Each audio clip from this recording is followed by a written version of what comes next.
welcome to the very first Bedtime Stories with OPL. I'm Miss Beth. Go grab your favorite stuffy, get comfy, and let's listen to a story. Our story tonight is The Tale of Peter Rabbit by Beatrix Potter. Once upon a time, there were 4 little rabbits, and their names were Flopsy, Mopsy, Cottontail, and Peter. They lived with their mother in a sandbank underneath the root of a very big fir tree. "Now, my dears," said old Mrs. Rabbit one morning, "you may go into the fields or down the lane, but don't go into Mr. McGregor's garden. Your father had an accident there. He was put in a pie by Mrs. McGregor. Now run along and don't get into any mischief. I'm going out." Then old Mrs. Rabbit took a basket and her umbrella and went through the wood to the baker's. She bought a loaf of brown bread and 5 currant buns. Flopsy, Mopsy, and Cottontail, who were good little bunnies, went down the lane to gather blackberries. But Peter, who was very naughty, ran straight away to Mr. McGregor's garden and squeezed under the gate. First he ate some lettuce and some French beans, and then he ate some radishes. And then, feeling rather sick, he went to look for some parsley. But round the end of a cucumber frame, whom should he meet but Mr. McGregor? Mr. McGregor was on his hands and knees planting out young cabbages, but he jumped up and ran after Peter, waving a rake and calling, "Stop, thief!" Peter was most dreadfully frightened. He rushed all over the garden, for he had forgotten the way back to the gate. He lost one of his shoes amongst the cabbages, and another shoe amongst the potatoes. After losing them, he ran on 4 legs and went faster, so that I think he might have got away altogether if he had not unfortunately run into a gooseberry net and got caught by the large buttons on his jacket. It was a blue jacket with brass buttons, quite new. Peter gave himself up for lost and shed big tears, but his sobs were overheard by some friendly sparrows, who flew to him in great excitement and implored him to exert himself. Mr. McGregor came up with a seed, which he intended to pop on top of Peter, but Peter wriggled out just in time, leaving his jacket behind him. And he rushed into the tool shed and jumped into a can.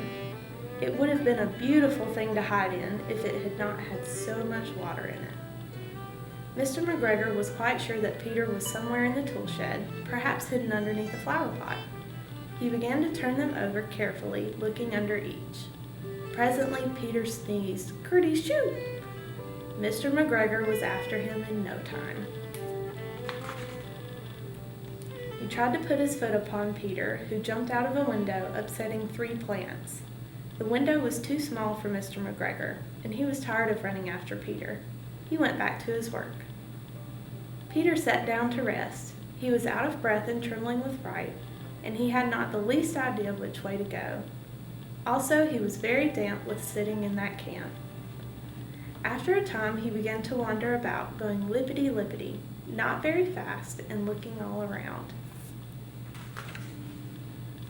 He found a door in a wall, but it was locked, and there was no room for a fat little rabbit to squeeze underneath. An old mouse was running in and out over the stone doorstep, carrying peas and beans to her family in the wood. Peter asked her the way to the gate, but she had such a large pea in her mouth she could not answer. She only shook her head at him. Peter began to cry. Then he tried to find his way straight across the garden, but he became more and more puzzled. Presently he came to a pond where Mr. McGregor filled his water cans. A white cat was staring at some goldfish. She sat very, very still, but now and then the tip of her tail twitched as if it were alive.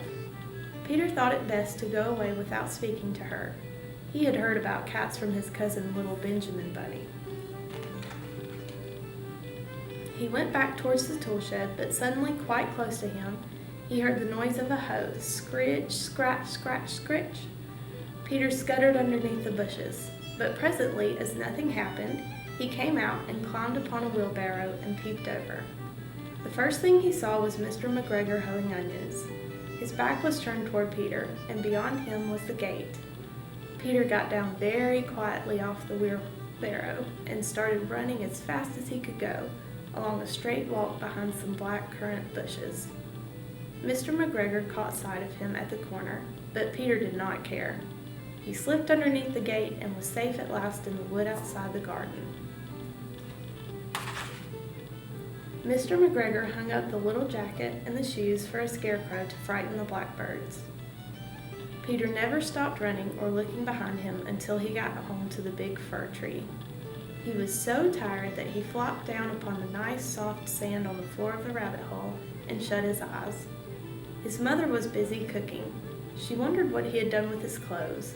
It was the second little jacket and pair of shoes that Peter had lost in a fortnight.